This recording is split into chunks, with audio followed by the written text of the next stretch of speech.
Assalamualaikum warahmatullahi wabarakatuh. Kali ini saya akan mencoba membacakan ada storyboards dari pertemuan pertama sampai ke 24. Pada pertemuan pertama, linguistik sebagai ilmu yang mempelajari tentang bahasa, terkait definisi, objek kajian, dan keilmiah. Ilmu linguistik memiliki cabang-cabang. Ilmu linguistik dikaji melalui proses ilmiah. Ilmu linguistik memberikan manfaat bagi seorang penerjemah. Apakah hewan juga ikut dikaji?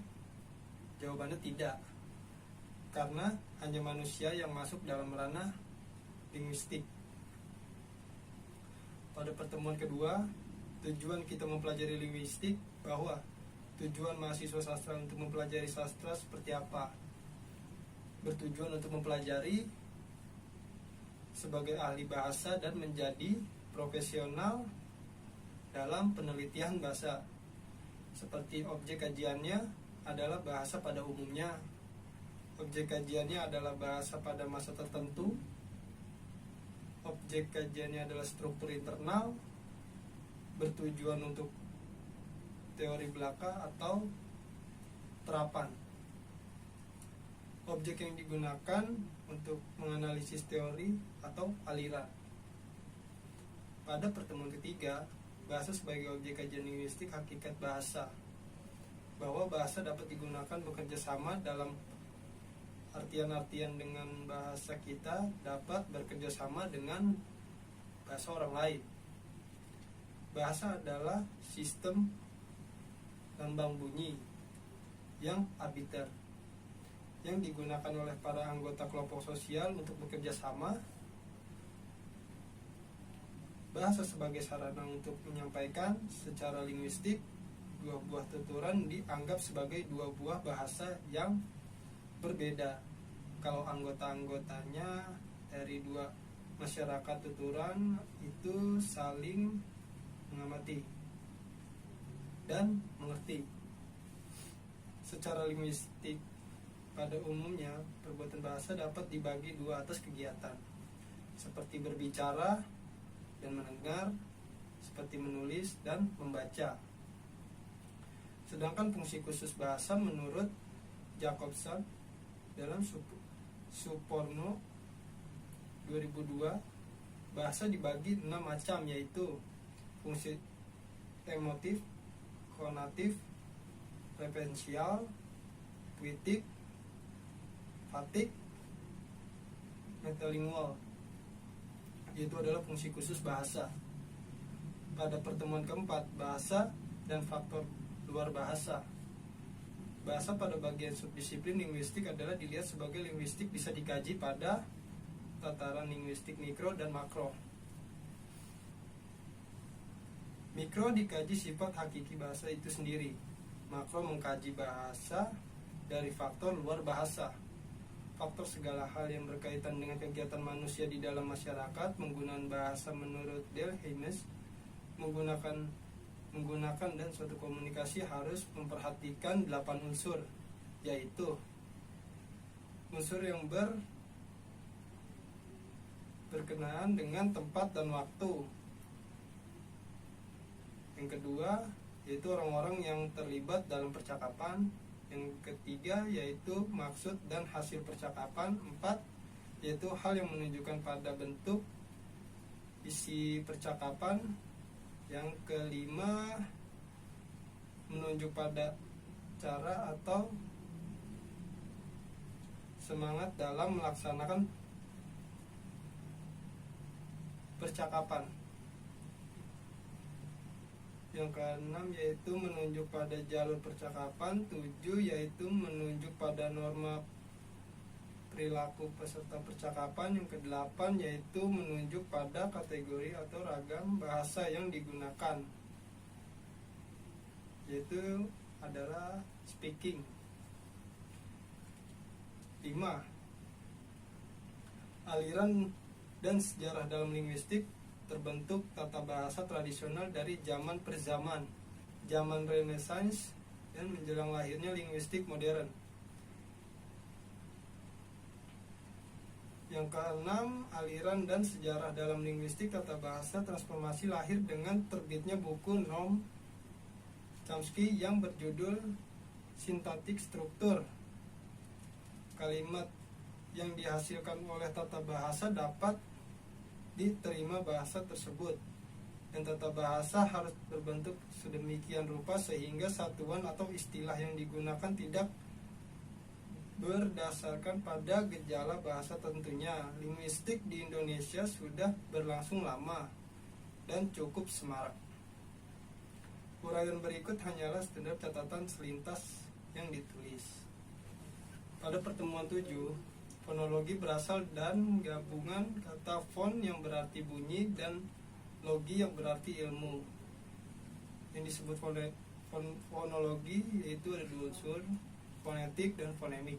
Definisi fonetik adalah bidang linguistik yang mempelajari bunyi bahasa tanpa mengartikan apakah bunyi tersebut mempunyai fungsi sebagai pembuka makna atau tidak.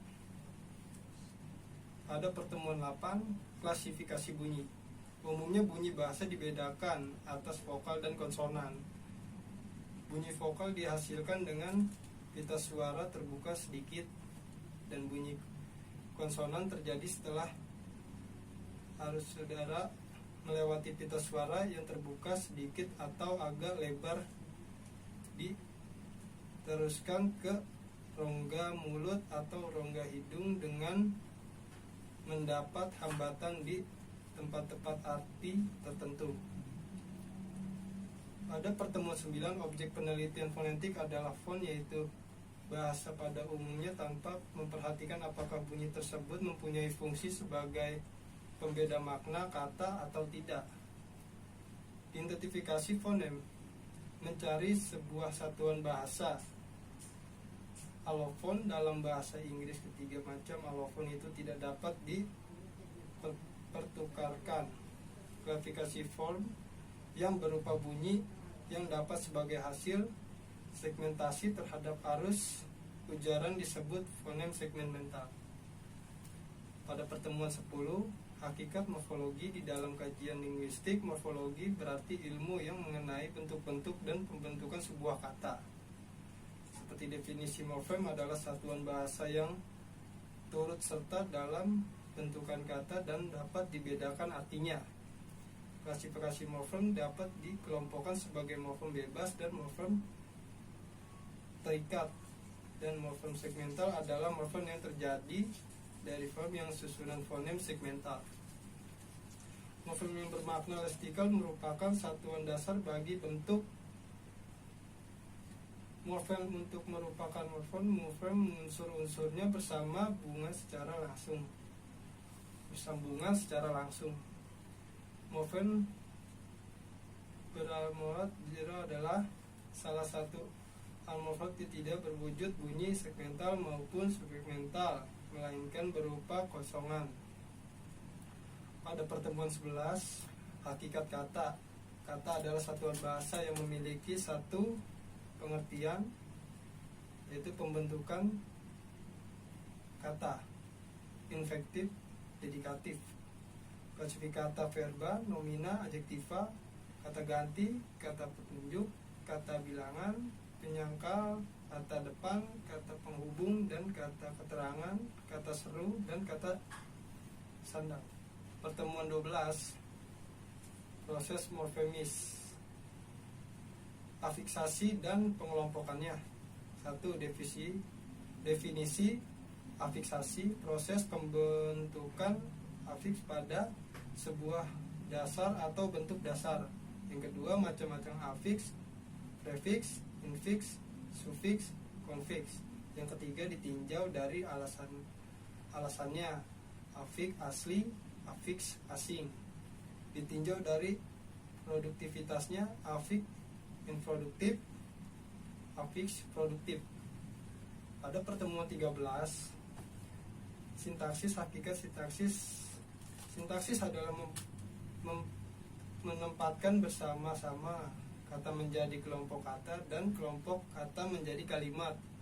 Struktur sintaksis secara umum, struktur sintaksis itu terdiri dari susunan subjek, predikat, objek, dan keterangan. Pada pertemuan 14, definisi Franz. Di sini istilah Franz tersebut digunakan sebagai satuan sintaksis yang satu tingkat berbeda di bawah satuan klausa atau satu tingkat berada di atas satuan kata. Jenis frase existential adalah frase yang komponennya tidak mempunyai perilaku sintaksisnya sama dengan keseluruhannya. Frase endocentrik adalah frase yang salah satunya memiliki komponen dan unsur perilaku sintaksis dan sama dengan keseluruhannya. Frase koordinatif adalah frase yang komponen pembentukannya terdiri dari dua komponen atau lebih dari sama dan sederajat. Frase apositif adalah frase koordinatif yang kedua komponennya saling menunjuk ke sama. Perluasan frase, salah satunya ciri frase adalah bahwa frase itu dapat diperluas, maksudnya frase itu dapat diberi tambahan komponen baru sesuai dengan konsep atau pengertian yang akan ditampilkan. Pada pertemuan 15, kalimat. Kalimat adalah susunan kata-kata yang teratur yang bersifatnya lengkap. Jenis kalimat: 1. Kalimat inti, 2. Kalimat tunggal, 3. Kalimat mayor, dan 4. Kalimat verbal. Pada pertemuan 16, hakikat semantik. Semantik berasal dari bahasa Yunani sema, yang atau artinya kata benda yang berarti tanda atau lambang. Sejarah munculnya semantik dapat dilihat dari pendapat Koseru dan Gaskell.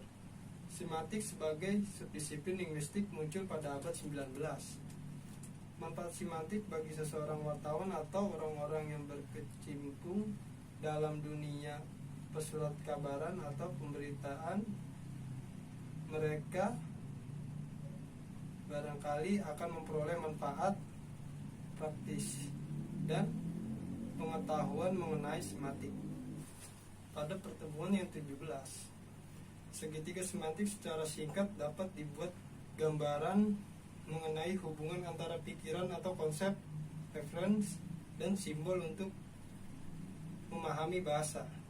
Pada pertemuan 18, relaksasi makna, berikut ada sinonim, antonim,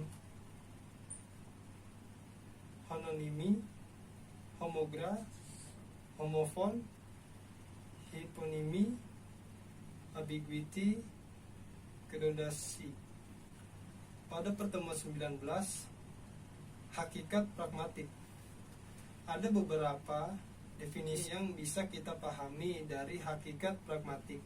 Pragmatik ialah kajian dari hubungan antara bahasa dan konteks yang mendasari penjelasan pengertian bahasa. Definisi tindak struktur ujaran merupakan definisi dari gagasan pribadi seseorang mengenai 3 jenis tolak ujar, yaitu tindak lokusi, tindak ilokasi, dan tindak perlokusi. Pada pertemuan 20, konteks dalam tiap-tiap peristiwa percakapan atau tutur itu selalu terdapat faktor-faktor yang mengambil peranan dalam peristiwa itu, seperti penutur, lawan bicara, pokok pembicaraan, tempat pembicara, dan lain-lain. Pada pertemuan 21, hakikat sosiolinguistik merupakan langkah-langkah maju dalam menyenergikan dua bidang ilmu secara otonim setelah memiliki objek kajian yang permanen dan berbeda untuk tujuan berbagi upaya menjelaskan kemanusiaan. Pada pertemuan 22, bilingualisme dan diplosia. Istilah bilingualisme dalam bahasa Indonesia disebut juga kedewibahasaan.